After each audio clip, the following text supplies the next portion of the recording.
Hi everyone, welcome back to my channel. I hope you are all doing good. I thought I'd jump on at the beginning of this video just to remind you guys there is a Halloween crafty Halloween collaboration coming up on the last Saturday of October. Now this has been in the pipeline for weeks. I put this back on my Instagram at the beginning of September, and then I also shared it on my YouTube community tab soon after that time. So it has been in the pipeline for weeks. But if you do not follow me on Instagram and you haven't seen the community tab, I'm here to let you know you've got a few weeks left. A few weeks? 2 weeks. What date? I don't know what day it is.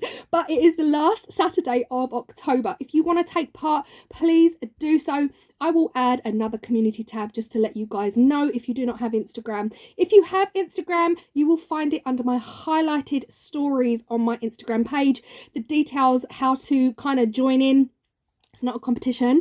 We are just here to have fun. It is open to makers, creators, artists across the globe. Has to be Halloween related. And if you're over on Instagram, use the hashtag. If you have a YouTube channel, then of course, send me the link and I will add it to the Halloween Collaboration 2022 playlist, which is going to be here on YouTube.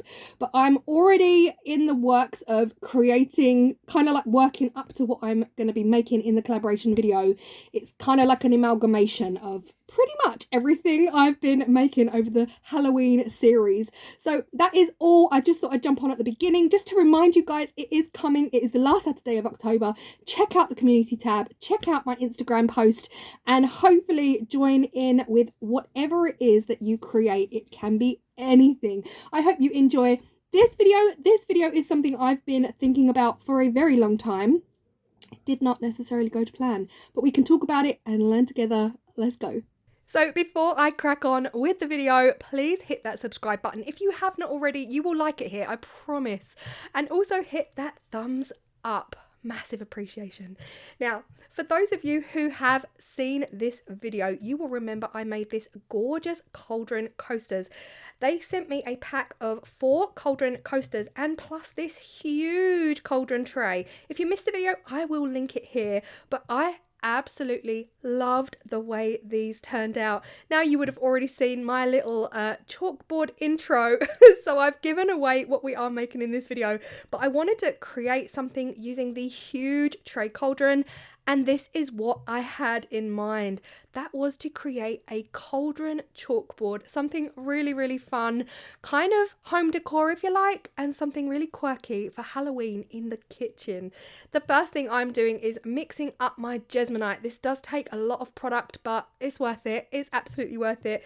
I did add my 2% black pigment to the Jesmonite. Now, if you are making a chalkboard, there are other ways of doing it. You could create something out of wood, particularly. Epoxy resin, not so much. It does need to have that chalkboard surface. So here I am just tapping, and I did actually have quite a bit of Jesmonite left over, so I'm actually pouring it into another incredible mould by Moulds and Shapes. I got this mould earlier in the year and it is honestly the most perfect coaster mould for your cup of tea.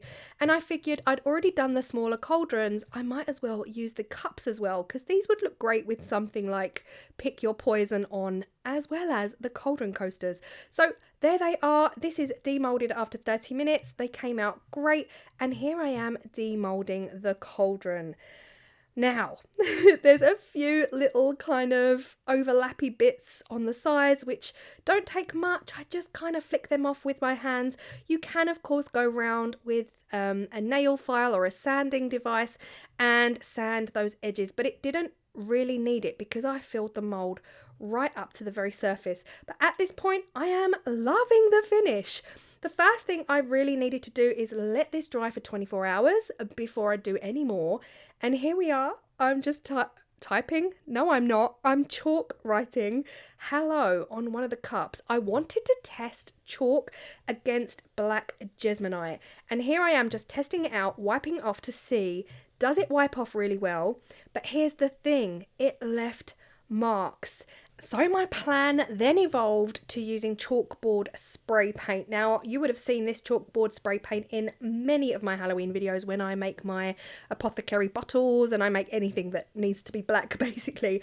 So I figured that 3 coats of black chalkboard spray paint would give me the perfect finish and a proper chalkboard surface on which I could use chalk, and I wouldn't be worried about deteriorating the Jesmonite, etc. Now here's the thing, you might be thinking, couldn't we seal the Jesmonite? But if we sealed the Jesmonite, that would give us an acrylic finish, that would give us an acrylic surface, and that would not accept chalk, so therefore it kind of wouldn't then be effective as a chalkboard. So yeah, you could use chalk on black Jesmonite, it does work, you can wipe it off real nice, but then over time you are going to deteriorate that Jesmonite. So moving on, I am using a stipple sponge to just give this cauldron a really cool kind of rusticy stippled silver stroke metal effect around the edge of it, because you know it's a cauldron, and I'm thinking in my head I was thinking of that kind of dented old metal style. I'm using a stipple sponge, a leftover from my face painting days. If you didn't know, I used to face paint a lot at children's parties and adult events and charity events and things like that. I did prefer face paint in adults, I'm not gonna lie, but this stipple brush was part of my special effects, gruesome, gory kind of work. I used to love special effects. The more gruesome, the better. Anyway, this stipple sponge works perfectly just to give me this dappled kind of speckly edge that I was really looking for, and I thought it would just give the cauldron some definition before I actually finish it off with what I am about to do. Of course, I did end up going back to my Cricut. I actually searched my Cricut for ages, and it came up with quite a lot of ideas, and I ended up going real basic with just one simple word across the top, and that was menu. But I was really happy with the way this speckled sponge, this kind of effect came out. I really loved it. It definitely looked more worn, more spooky, definitely more witch's cauldron styly. But I really decided on a minimalist. I was going to have menu at the top. I was going to have some stars, moons, and some scroll designs, some vines, and I really just cut it all back just to have menu at the top. I have never placed vinyl over chalk paint, so I was also very nervous about peeling this back, but it peeled back like a dream, a real dream. So at this point I was so happy. I was so happy with this. This is me just testing the acrylic paint because I had a bit of a panic. I thought I'd rubbed some of the acrylic paint off, but I hadn't. And yeah, this is how it turned out. I really like it. I think it's such a vibe. It's the most Halloween-y thing that you could possibly have in your kitchen, I think. Alongside those coasters, it would work really well. But the true test for me was actually adding some chalk. So I went ahead and I just wrote down a few things. So what was for dinner tonight? It was basically a eat it at your own risk, because that's how I feel about most of my dinners that I cook. I am not a natural Nigella. I'm really not. I wish I was. But here we are. I had a go at doing some chalk writing. I just used a wet wipe to wipe it off. And at this point, I was really happy with it. I was so happy. I couldn't see any marks. I couldn't see any lines like I did with the neat Jesmonite. And this is where I'm going to tell you to hit that thumbs up if you like my content, because again, like I said at the beginning of the video, I'm really rubbish at this. But I was really loving this. I've put it in my kitchen. It's up against my backsplash on my worktop, and I wrote gruel because again, very similar to the food I cook. Here is where my heart sank. Look at this. Oh my gosh. I only clocked it at this point with the light on it. That the chalk paint, the 3 coats of chalk paint hadn't quite done enough for me. I was still seeing residue from the previous writing that I had put on there, and I was just a bit sad about it because I really expected that chalkboard spray paint to work for me. But here we are. I'm going to talk more about it now. It definitely didn't turn out as I wanted it to, and that is mainly the finish on it.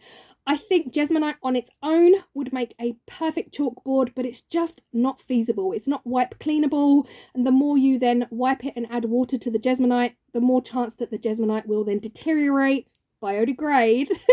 So adding the chalkboard paint, I really felt like it would work, you know, 3 coats of chalkboard spray paint, but it still left me with marks. So I'm really not happy with the end result. I love the concept, I love the theme, I love it as a whole, I love the mold, I love what it has produced. Will I use it? I will probably still use it, yeah. I think long term I might get hold of some chalkboard paint that you actually physically paint on. You know, I am a publican's daughter, and we used to paint our chalkboards every single year, and they would last a year, and then we'd repaint every single year to freshen up our chalkboards, where we would advertise all of the latest meal deals and all of that. So chalkboard paint for me, I think, would be the way forward to fix this. The spray paint, it just didn't do it for me. And like I said in the video, I've never actually used it as a chalkboard paint. I've always just used it as a black coating for my Halloween apothecary bottles. So yeah, we live and learn. I still love it. I still love the idea of it and being able to just have fun doodling what's for dinner today. But I hope you've enjoyed, and thank you so much if you have stayed to the end. I really, really appreciate you all. Keep your eyes peeled for the giveaway video this week. I appreciate you, and I'll see you in the next video. Bye.